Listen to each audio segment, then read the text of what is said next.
갑자기 무대 위에서 연주하다가 블랙아웃이 오는 경우도 있거든요. 근데 그럴 때 빨리 임기응변을 할 수가 있게 됩니다. 그 부분들을 이해를 하고 패턴으로 흐름으로 기억한다는 거예요. 우리가 그 구조를 전체적으로 알게 되면 훨씬 안보가 빨라지는 효과가 있어요. 연습 시간이 적어서 의미가 없을까? 아닙니다. 질문자님께서도 연습을 하지 않고 있는 동안에도 연습은 계속되는 거예요. 뭘로? 나랑 바이올린 배울래. 뿅. 자, 고민을 토로하셨어요. 안보 도대체 어떻게 하는 건가요? 나는 모두 외우겠는데 악기 집어치울까요? 이렇게는 이야기를 안 하셨고요.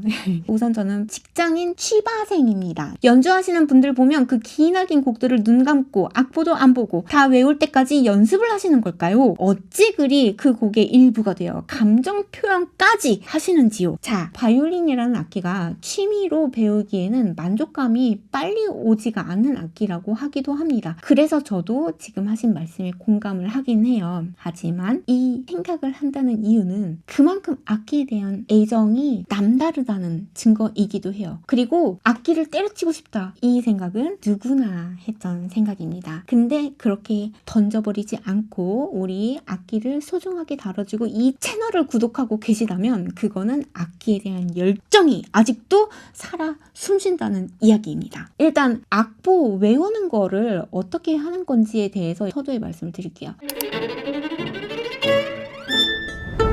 연주자들은 어떻게 보면 악보를 단순히 암기한다라는 것보다는 음악의 흐름과 패턴을 기억한다. 그렇게 생각하는 게 맞는 것 같아요. 음악의 구조를 이해한다는 것은요. 악보가 있으면 곡을 작은 프레이즈들로 나눠서 이해하면서 익힙니다. 반복해서 연습을 하면서 손의 감각을 익혀가면서 핑거링과 업보냐 아니면 슬러냐 스타카토냐 이거에 따라서도 손의 감각으로 익히는 것도 있겠죠. 반복적으로 훈련이 되면서 자동화가 되는 과정이라고 생각하면 돼요. 그래서 연습을 하기도 하고요. 근데 이거를 도 다음에 레가 나왔지, 레 다음에 미가 나왔지 이게 아니라요. 그 부분들을 이해를 하고 패턴으로 흐름으로 기억한다는 거예요. 예를 들어 찰콥스키는 따란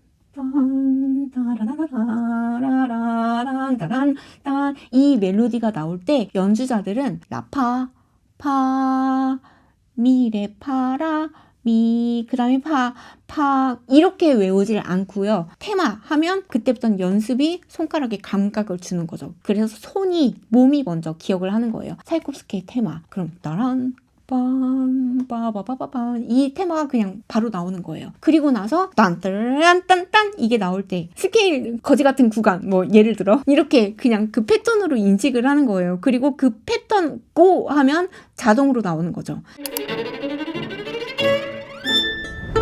그리고 안보도 하는데 어떻게 거기다가 감정까지 실느냐. 근데 이거는요. 어찌 보면 연주를 한다라고 내가 아웃풋을 내놓는 것과 인풋으로 내가 그 음악을 학습했던 게 양방향으로 이루어지는 과정인 것 같아요. 우리가 한 곡을 익힐 때 거의 대부분 한 번씩은 들어보죠. 그 곡이 어떤 곡인지 알고 들어서 귀로 익힌 걸 가지고 인풋을 받아들인 거죠. 그 인풋으로 익힌 거를 아웃풋으로 소리를 내면서 내 귀로 또다시 학습을 하는 거고 손의 장 근육들에 각인을 시키는 과정이 이어집니다. 그래서 악보를 외운다라는 것 자체는 어찌 보면 단어 외우듯이 하나하나 이 단어는 이거예요. 철자는 이렇게 된다. 처음에는 외울 수는 있는데 어느 순간 그 언어를 마스터를 해서 언어를 구사할 때는 그 언어를 통해서 감정을 전달할 때 그 알파벳 철자가 어떻게 되지라고 생각하지는 않는다는 거죠. 대신 이런 상투적인 언어, 표현, 구성 요소들로 언어를 구사를 하고 있는 거거든요. 아무도 물어보지 않잖아요. 그 단어 철자 어떻게 다 외웠어? 이렇게 물어보지 않거든요. 그거는 기본적으로 우리 뇌에 그냥 각인이 된 요소들이에요. 생각하지 않아도 이 내용을 이야기를 해야겠다. 이 감정을 실어서 표현해야겠다 라고 하면 딱 떠오르는 어떤 패턴들이 생기는 거예요. 예를 들어 뭐 이렇게 부탁할 때 너 뭐 좀 해줄래? 이런 거는 어떤 패턴인 거예요. 레로 끝나는 거 또는 명령하듯이 한다. 그럼 이거 해. 조금 더 부드럽게 한다. 그럼 해라. 패턴인 거예요. 이거를 누구도 해 다음에 리을과 아가 온다 라고 생각하지 않는 그런 정도라고 생각하시면 될 것 같아요. 구독, 좋아요, 알림 설정. 꼭 부탁드려요. 그래서 악기를 배우는 과정에서는 아무래도 1만 시간의 법칙이라고 들어보셨죠? 1만 시간의 법칙이 다시 말씀드리지만 바이올린 연주를 해서 먹고 사는 솔리스트들을 기준으로 실행됐던 연구예요. 그만큼 아주 누수히 많은 시간과 학습 세월에 걸쳐서 근육에 각인되고 귀에 학습이 되고 뇌에 길이 뚫린 거예요. 그래서 그렇게 긴 곡을 외우기 위해서 따로 연습한다라는 개념 없이도 내가 완벽하게 하기 위해서 한 구간들을 연습하고 트레이닝하고 근육에 각인시키다 보면 그냥 멜로디 부분 하면 멜로디가 그냥 저절로 나오는 거죠. 그래서 우리가 외울 때는 막상 멜로디 다음에 변주가 나오고 브릿지가 나오고 이렇게 파악을 하게 되는 겁니다. 그러면 우리가 그 구조를 전체적으로 알게 되면 훨씬 안보가 빨라지는 효과가 있어요.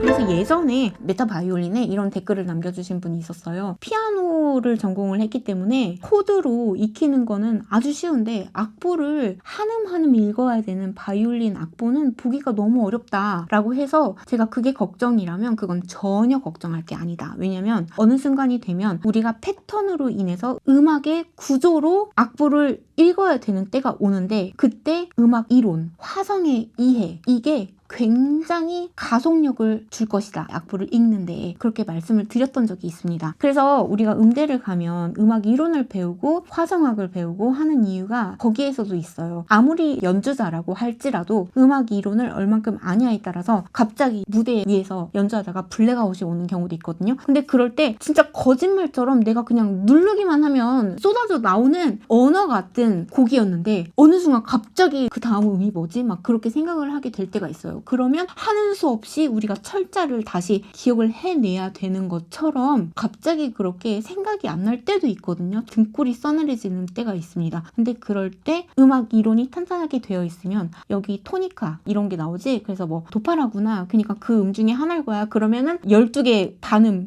중에서 내가 고민을 해야 되는 것보다 훨씬 그 영역이 줄어드는 거죠. 빨리 임기응변을 할 수가 있게 됩니다. 그래서 이론을 배우는 것도 도움이 된다. 꼭 연습을 그렇게 하지 않더라도 악보를 빨리 읽고 빨리 외우는 데에는 듣고 각인시키고 곡의 구조를 이해하는 것이 굉장히 도움이 된다. 그래서 어느 순간부터는 질문자님도 하나하나를 기억하는 게 아니라 하나의 패턴을 기억하는 단계가 올 것이다. 그 정도 되면 언어로 따지면 프리토킹이 가능한 거죠. 프리토킹이 돼야 내가 표현하고 싶은 의사 정도가 아니라 감정을 전달할 수가 있게 되는 거잖아요. 그러니까 이 부분은 1만 시간의 법칙을 위안 삼으면서 조금 더 기다려달라. 그래서 바이올린은 취미로 하면 안 되는 악기가 아닙니다. 취미로 해도 되는 악기입니다. 연습 시간이 적어서 의미가 없을까? 아닙니다. 질문자님께서도 연습을 하지 않고 있는 동안에도 연습은 계속되는 거예요. 뭘로? 듣는 걸로. 바이올린과 사랑에 빠지는 시간, 메타바이올린. 내가 바이올린 듣는 걸 좋아해서 시작을 했을 거 아니에요. 근데 실력이 늘어나는 거는 진짜 직접적으로 실력을 펌핑해주는 건 실제로 소리를 내면서 연습하는 과정이 되겠지만 그 외에 내가 인풋으로 받아들이는 것도 내 귀를 훈련시키는 과정 중에 하나입니다. 내가 그 소리를 내본 적이 없는 상태에서 그냥 듣기만 한다면 향유하는 거에 인조이 하는 걸로 끝나는 거지만 악기를 통해서 소리를 한 번이라도 내보고 이거 어떻게 하면 소리를 잘 내볼까? 손목을 어떻게 해볼까? 비브라토 어떻게 해볼까? 막 이렇게 고민을 한 번이라도 했던 사람이 바이올린 음악을 들을 때는 직접적으로까진 아니더라도 귀를 통해서 학습이 되고 이미지 트레이닝으로 저 소리를 냈을 때 활에 힘을 어느 정도 가했겠구나. 여기에서 볼 때 연주하는 모습을 보는 것과 내가 보는 것과는 체감이 다르잖아요. 그런 시선으로 악기 연주하는 걸 들을 수가 있다는 거죠. 그렇게 듣는 과정 하루하루가 한 번 한 번씩 듣는 것들이 질문자님의 악기 실력을 향상시키는 거에 요소가 될 거다. 그래서 항상 콩나물 기르는 거 말씀드리는데 물은 다 빠져나가요. 물은 맨날 주는데 나도 모르는 사이에 어느새 콩나물이 부쩍 자라 있더라. 그래서 조금씩 꾸준히 연습을 하면서 바이올린을 즐기는 게 가장 중요하다라고 말씀드리고 싶고요. 본인만의 음악을 만들어내는 그 과정에서 느끼고 즐기시면 되는 겁니다. 그래서 이미 충분히 잘하고 계시다고 바이올린 절대로 던지기 없기 저랑 약속해 주셨으면 좋겠습니다. 조금이라도 우리 질문하신 분의 바이올린을 던지지 않는 데에 예방 조치를 취해 드린 거라 저는 믿고 싶습니다. 구독, 좋아요, 알림 설정 꼭 부탁드려요. 감사합니다. 뾰로롱. 이번 영상도 마음에 들으셨다면 여러분의 구독과 좋아요 그리고 따뜻한 댓글까지 남겨주고 가주시면 정말 큰 힘이 됩니다. If you enjoyed this video, please don't forget to subscribe and like. And if you leave a comment, it would be huge support to me. Thank you so much.